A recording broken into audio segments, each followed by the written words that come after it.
நல்ல சினிமாக்களை நேசிக்கிற கொண்டாடுற எல்லா நெஞ்சங்களுக்கும் வணக்கம். இந்த வீடியோவில் நம்ம பார்க்க போகிறது அறிமுக இயக்குனர் எஸ்.ஜே. அர்ஜுன் டைரக்ஷனில் மிர்ச்சி சிவா, கருணாகரன், நக்கலைட்ஸ் கவி, கல்கி ராஜா மற்றும் பலர் நடிச்சிருக்கிற சூதுகவும் பார்ட் 2 திரைப்படத்தோட விமர்சனம். இந்த சூதுகவும் பார்ட் 2 திரைப்படம் சூதுகவும் பார்ட் 1 படத்தோட ப்ரீக்வலா தொடங்கி அதுக்கப்புறம் சீக்வலா போகுது. இந்த படத்தோட கதை என்னன்னா, பார்ட் 1 படத்தில் வரக்கூடிய விஜய் சேதுபதியோட குருவான மிர்ச்சி சிவா ஒரு பேங்க் ராபரியில மாட்டிக்கிட்டு அதனால ஜெயிலுக்கு போறாரு.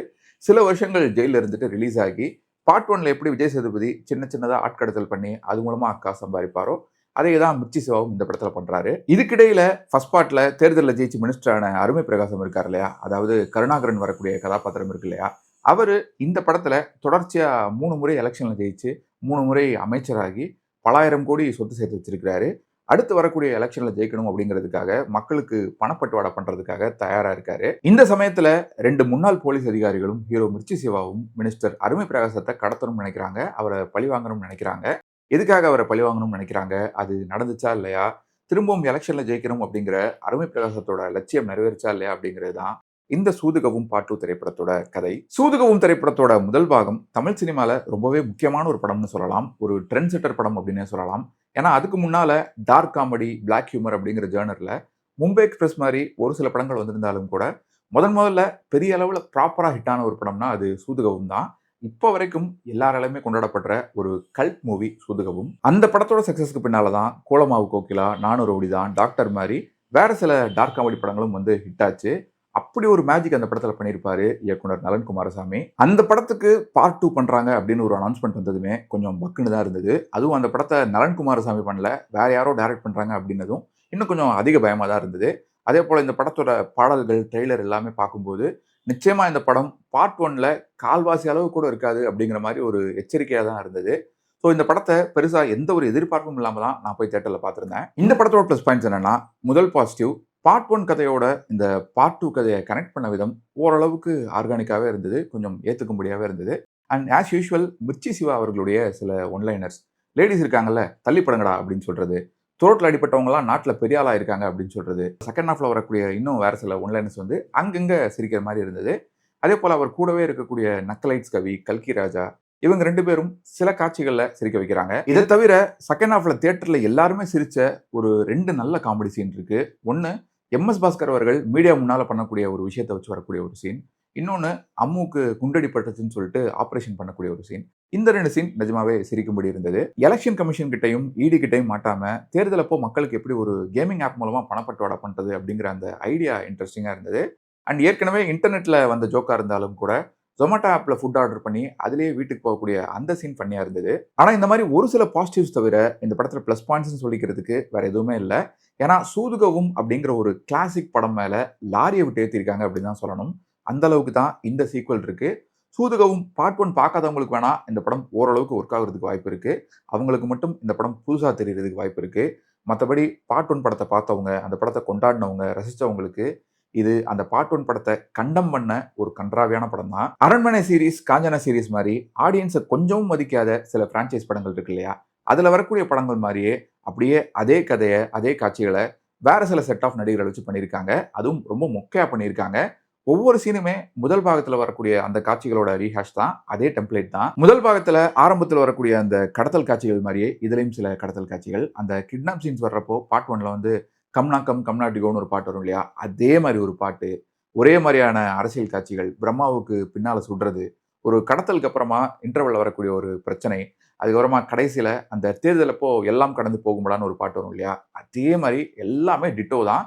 எந்த ஒரு சேஞ்சும் இல்லை, இம்மி அளவு கூட ஒரு புதுமைன்னு எதுவுமே இல்லை. சரி, அதே கதையை அதே சீன்ஸ் தான் திரும்பவும் எடுத்து வச்சிருக்காங்க. அதை உருப்படியாவது எடுத்து வச்சிருக்காங்களான்னு கேட்டீங்கன்னா அதுவும் இல்லை. குறிப்பா அந்த பேங்க் மேனேஜர் கேபின் விட்டு வெளியே வரக்கூடிய சீன்லாம் பார்த்தீங்கன்னா கொடுமையா இருக்கு. ஏன்னா பார்ட் 1 படத்துல விஜய் சேதுபதி பேசும்போது அது ஆரம்பத்துல காமெடியா தொடங்கி அந்த சீன் முடிகிறப்போ செம்ம மாசா இருக்கும். ஆனா இங்க அந்த சீன் காமெடியாவும் இல்ல, மாசாவும் இல்ல. கதையெல்லாம் கண்ணா பின்னான்னு அது இஷ்டத்துக்கு போயிட்டு இருக்கு. எந்த ஒரு சீன்லயுமே லாஜிக் அப்படிங்கிற விஷயமே இல்ல. 3 தடவை அமைச்சரா இருந்த ஒருத்தரை கடத்தி வச்சுக்கிட்டு அசால்ட்டா வீட்டுக்குள்ளே ஒளிஞ்சிட்டு இருக்கிறாங்க. அதே போல படம் முழுக்க எல்லா சீன்லயுமே குடிச்சுக்கிட்டே இருக்காங்க.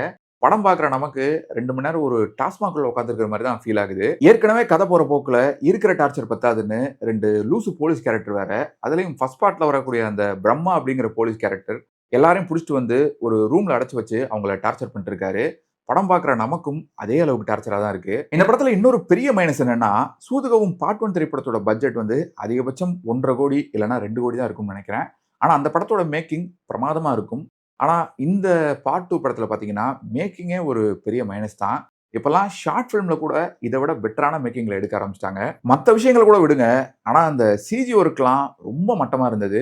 அந்த கற்பனையா வரக்கூடிய பாம்பு, மெக்சிகோன்னு சொல்லி இவங்க காட்டக்கூடிய கிரீன் மேட் காட்சிகள், காருக்குள்ள வரக்கூடிய சில சீன்ஸ்னு சொல்லிக்கிட்டே போகலாம். அதே போல பார்ட் 1 படத்துல சனாவோட பாடல்கள் அட்டகாசமா இருக்கும். மாமா ட்ரௌசர் கலண்டுச்சு, கம்னா கம் கம்னாட்டிகோ, காசு பணம் துட்டு மணி எல்லாம் கடந்து போக முடியான்னு ஒவ்வொரு பாட்டுமே செம்மையா இருக்கும். அதே போல அந்த படத்தோட பேக்ரவுண்ட் ஸ்கோர் எப்பேற்பட்ட ஒரு ட்ராக்கு, அதுவும் அந்த சடன் டிலைட் அப்படிங்கிற அந்த ட்ராக் எடுத்துக்கிட்டீங்கன்னா இப்போ வரைக்கும் நிறைய பேர் அதை ரிங்டோனா கூட வச்சிருக்காங்க. ஆனா இந்த பார்ட் 2 படத்துல பாடல்கள், பிஜிஎம் எதுவுமே சொல்லிக்கிற மாதிரி கூட இல்ல, சுமாரா கூட இல்ல. மொத்தத்துல இந்த சூதுகவும் பார்ட் 2 திரைப்படம் எப்படி இருக்குன்னு கேட்டீங்கன்னா, இந்த படத்தோட ப்ரமோஷன்ஸ் அப்போ ஹீரோ மிர்ச்சி சிவாவும் மற்ற டெக்னீஷியன்ஸும் என்ன சொன்னாங்கன்னா, பார்ட் 1 திரைப்படம் ஒரு டார்க் காமெடி படம், ரொம்ப அர்பன் சென்ட்ரிக்கா இருக்கும், அறிவாளிகளுக்கு மட்டுமே எல்லா சீன்ஸும் பிடிக்கிற மாதிரி இருக்கும், அதனால பிசி சென்டர்லாம் பெருசா ரீச் ஆகல. ஆனா இது வந்து பிரைட்டான காமெடி படம், டார்க் காமெடி இல்ல, அதனால எல்லாருக்குமே பிடிக்கும், படம் பயங்கரமா ஹிட் ஆகும் அப்படிங்கிற மாதிரிலாம் சொன்னாங்க. அதை கேட்டப்பவே லைட்டா டவுட் ஆச்சு, ஒருவேளை இந்த படம் காட்டு மொக்கையா இருக்குமோ அப்படின்னு. படமும் அப்படிதான் இருந்தது. நான் ஏற்கனவே சொன்ன மாதிரி நீங்க சூதுகவும் பார்ட் 1 திரைப்படத்தை இது வரைக்கும் பார்த்துருக்காட்டி வேணா இந்த படம் உங்களுக்கு ஒர்க் ஆகிறதுக்கு வாய்ப்பு இருக்கு. இந்த படம் உங்களுக்கு புதுசா தெரியலாம். மற்றவங்களுக்கு இது ரொம்பவே பிலோ ஆவரேஜான ஒரு காமெடி படம் தான். தமிழ் சினிமாவோட மிக மோசமான சீக்வல்ல ஒன்று இது. சூதுகவும் பார்ட் 1 படத்துக்கு ஒரு மோசமான சீக்வல் எடுக்க போறேன் அப்படின்னு ஒருத்தர் திட்டமிட்டு பிளான் பண்ணி எடுத்தா கூட அந்த சீக்வல் இதை விட பெட்டரா இருந்திருக்கும். ஸோ இந்த ரிவ்யூ உங்களுக்கு பிடிச்சிருந்தா மறக்காம உங்க ஃப்ரெண்ட்ஸ் அண்ட் ஃபேமிலி கூட ஷேர் பண்ணுங்க. நீங்க ஏற்கனவே இந்த படத்தை தியேட்டர்ல பார்த்துருந்தீங்கன்னா உங்களோட கருத்துக்களை கீழே கமெண்ட்ஸை சொல்லுங்க. மீண்டும் வேற ஒரு வீடியோவில் சந்திப்போம். இன்னும் நிறைய சினிமாக்கள் பார்ப்போம், நிறைய சினிமாக்கள் பற்றி பேசுவோம். நன்றி. பெரிய ஆறுதல் என்னன்னா, இந்த படத்துல பயங்கரமா விழுந்து விழுந்து சிரிக்கிற மாதிரி காமெடி எதுவும் இல்லாட்டியும் கூட நம்மளை கடுப்பேத்துற மாதிரி அப்சர்டான ஹியூமர் எதுவும் இல்லை. அதுவே ஒரு பெரிய ரிலீஃப் தான். ஏன்னா சமீப காலமாக நிறைய படங்கள்ல சீரியஸான சீன்ஸையும் வந்து ரொம்ப சில்லியா நான்சென்சிக்கல் ஹியூமர் வரும். அது எதுவும் இந்த படத்தில் இல்லைங்கிறது ஒரு நல்ல விஷயம். அதே போல இது ஒரு ரிலேஷன்ஷிப் பத்தின படம் அப்படிங்கிறதால அந்த சீரியஸான காட்சிகளை சென்சிபிளாவே அப்ரோச் பண்ணியிருக்காங்க. எதையும் எமோஷன்ஸ் எதையும் டைல்யூட் பண்ணிடாம பார்த்துக்கிட்டாங்க.